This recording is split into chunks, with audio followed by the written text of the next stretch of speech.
The truth of the share market channel में आपका स्वागत है। मैं भवनेश अग्रवाल। नमस्कार दोस्तों, बाजार पर मैं पिछले 2 दिन से दोबारा से वीडियो बनाने लगा हूँ। तो मेरा जो चिंतन और मंथन है वो सबसे बड़ा ये है कि बाजार की वर्तमान परिस्थितियों में इन्वेस्टर के सामने कई प्रकार की खबरें और अफवाहें आएंगी। ऐसे ऐसे अफवाहें आएंगी, वहाँ एटम बम फूट गया, वो 2000 आदमी मर गए। लेकिन सवाल ये है कि कोई भी अफवाहें आए, भारत तो निर्भर राष्ट्र है। भारत का इस युद्ध से दूर दूर तक कोई लेना देना नहीं।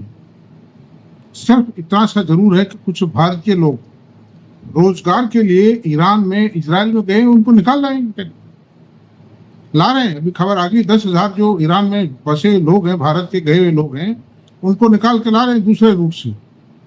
तो कोई चिंता की बात नहीं है। और अभी जैसे पैनिक फैला कि साहब, रात को खबर आई कि साहब इजराइल ने ईरान का जो ब्रॉडकास्टिंग स्टेशन है उसको उड़ा दिया होगा। अपना कैसे, अच्छी बात है।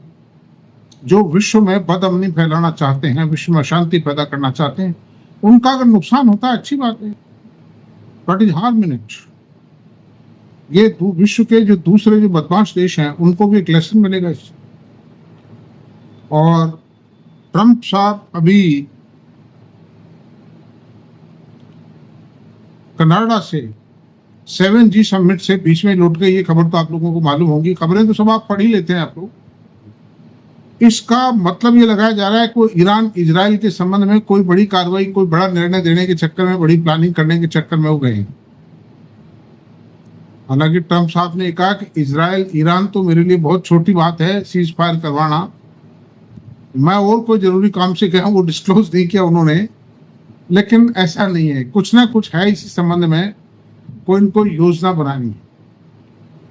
तो ठीक है, जो भी होगा, लेकिन भारतीय बाजार बिल्कुल सुरक्षित हैं। और दूसरा खतरा थोड़ा सा ये हो सकता है कि जैसे हाइफा में अडानी का, इजराइल के अंदर हाइफा में अडानी का पोर्ट है।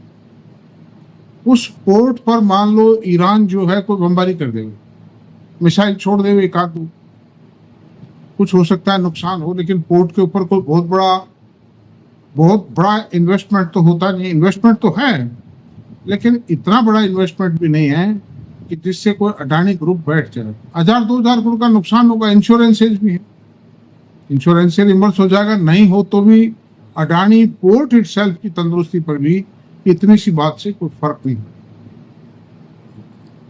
और दूसरी बात यह है कि घबराहट की 1% भी आवश्यकता नहीं है। मैं आपको बार बार ये कह रहा हूं, बिल्कुल डोंट वरी एट ऑल। बल्कि कोई ज्यादा शेयर टूटता है, मान लो अडानी पोर्ट का शेयर 1100 रुपये आ जाए, दोबारा खरीदिए। मैं भी खरीदूंगा। मैं रिकमेंड नहीं कर रहा हूं, मेरी कोई रिकमेंडेशन नहीं है, मैं मेरे विचार बता रहा हूं खाली। ऐसे कोई भी बहुत बढ़िया शेयर अगर इस्लाम धाम में टूटता है, इन्वेस्ट करने लायक होता है, एक अवसर है वो। इसलिए बिल्कुल भी घबराएं नहीं। 1962 से आजाद भारत में 1962 से युद्धों का दौर शुरू हुआ था। चीन और भारत के युद्ध के दौरान, जैसा कि मैंने सुना है, मैं तो एक बहुत ही प्राइमरी स्कूल चाइल्ड था उस समय, लेकिन जो लोग बताते हैं पुराने आदमी, वो कहते हैं साहब 3 महीने तक भारत का स्टॉक एक्सचेंज बंद रहा। फिर सन 65 में लड़ाई हुई। 65 में थोड़ा व्यापार ढीला चढ़ा, स्टॉक एक्सचेंज पे बंद होता था, खुलता था, बंद होता था, खुलता था। सन 71 में भी ऐसा ही रहा। और उसके बाद पाकिस्तान की इतनी ज्यादा ठुकाई हो गई थी 71 में कि उसने सन 90 से आतंकवादी गतिविधियों को तो बल दिया, क्योंकि उसके समझ में आ गई कि फ्रंट पे, बॉर्डर पे लड़कर के भारत से नहीं जीत सकते। तो उसने आतंकवादी भारत में भेजना शुरू कर दिया। सन 80 के अंदर पंजाब के जो नवयुवक थे उनको बहकाया, उनको फुसलाया, उनसे कुछ करवाया। काफी लंबे टाइम चला वो आतंकवाद भी। सन 91-92 तक चला। तो उसके बावजूद भी भारत के शेयर बाजार डगमगाए। सन 98 के अंदर, सन 1998 में जो कारगिल युद्ध हुआ, कारगिल युद्ध से भी क्या हुआ? कुछ भी नहीं हुआ। भारत के बाजार हिले भी नहीं उस वक्त, इतने मजबूत रहे। आईटी बूम थी उस वक्त, 1998 में आईटी बूम थी। मार्केट बिल्कुल स्टैंड स्टिल खड़ा रहा, 1-1.5 महीने जो वार चला। सब ठीक हो गया वार खत्म होने के बाद। वार एक ऐसी चीज है जो आजकल की जो वार है, पहले जो सेकेंड वर्ल्ड वार चली, फर्स्ट वर्ल्ड वार चली, वो हालात अलग थे, लड़ाई के तरीके अलग थे।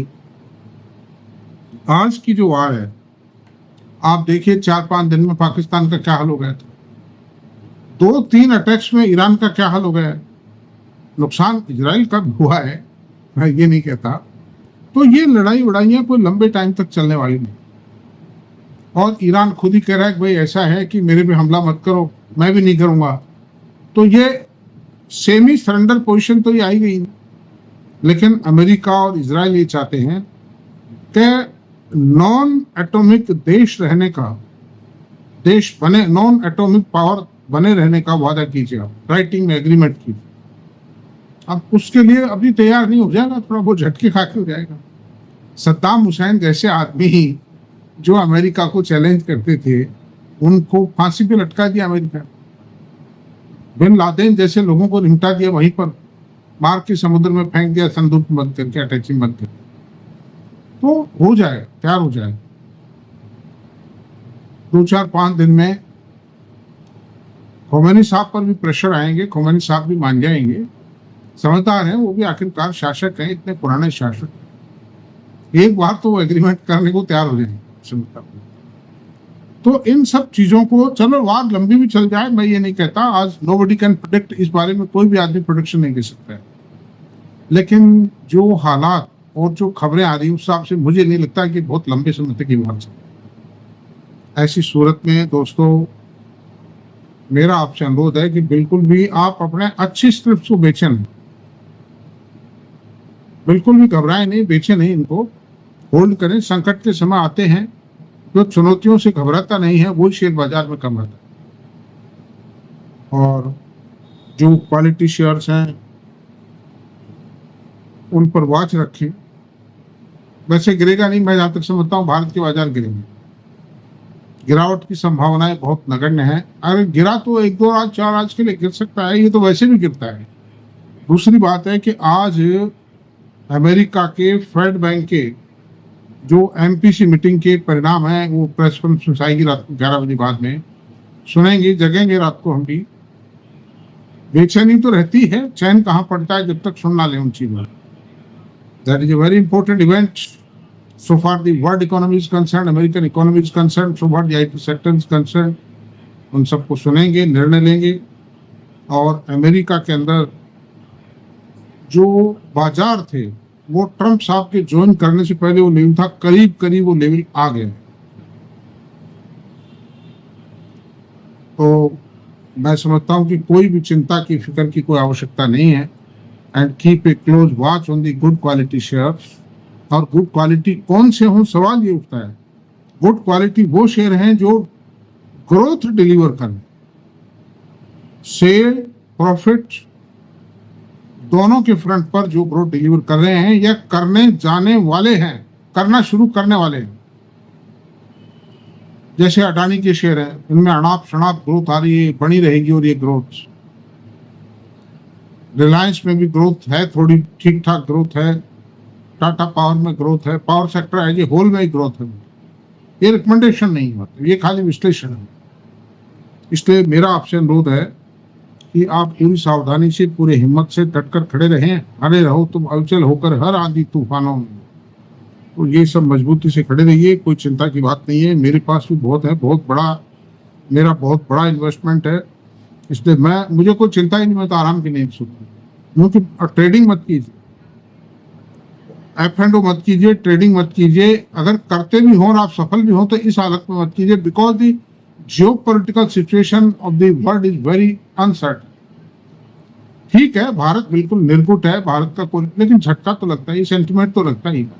और उसके जो साइड इफेक्ट आते हैं, कोई कंपनी का वहाँ प्लांट है, किसी कंपनी को पैसा आना है उस देशों से, किसी कंपनी ने कॉन्ट्रैक्ट ले रखे हैं, L&T कॉन्ट्रैक्ट बहुत ज्यादा है वहाँ, है नहीं। गल्फ कंट्रीज में एलएनटी के बहुत कॉन्ट्रैक्ट, ये डिटेल जब आती है, इंडिविजुअल डिटेल्स जब नुकसान हो चुका होता है, जैसे चावल एक्सपोर्ट करते हैं ईरान को इंडियंस, है नहीं।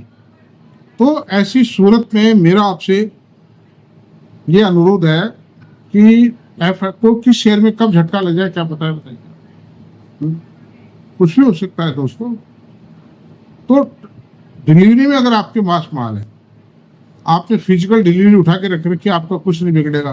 10 दिन बाद, महीने भर बाद, 2 महीने बाद सही हो जाएगा, क्या दिक्कत। लेकिन एफएनओ में क्या है कि मार्जिन कॉल देना पड़ता है। मार्जिन कॉल आती है, वो मान लो आप दे नहीं पाओगे, सौदा कट जाएगा, नुकसान रहेगा। और जब आप दोबारा खरीद लेंगे, दोबारा खरीदने का अवसर मिलना बहुत मुश्किल होता है।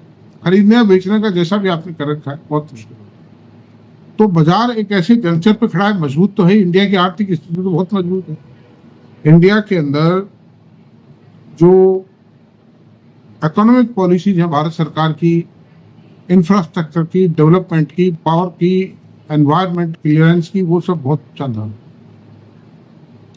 सारे फैक्टर्स, लिक्विडिटी अवेलेबल है, आरबीआई ने लिक्विडिटी डाली है, ब्याज की रेट घटी है, इन्फ्लेशन कम है, बारिश अच्छी आ रही है, रबी क्रॉप अच्छी आई, खरीफ क्रॉप अच्छी आने की संभावनाएं हैं, वो सब चीजें फेवरेट। इसलिए ऐसी सूरत में वो थोड़ी बाहरी झटकों से हो सकता है, कोई ट्रेडिंग टिप्स, ट्रेडिंग जो बाउंसेस हैं, अप्स एंड डाउन आते हैं, नॉर्मल जो बाउंस आते हैं वो आ सकते हैं। तो ऐसी कोई बात नहीं है, नथिंग टू वरी। इसलिए मेरे ख्याल से तो आपको घबराना नहीं चाहिए, हिम्मत से खड़े रहें। मैंने पिछले 14 महीने से वीडियो बनाना शुरू किया है।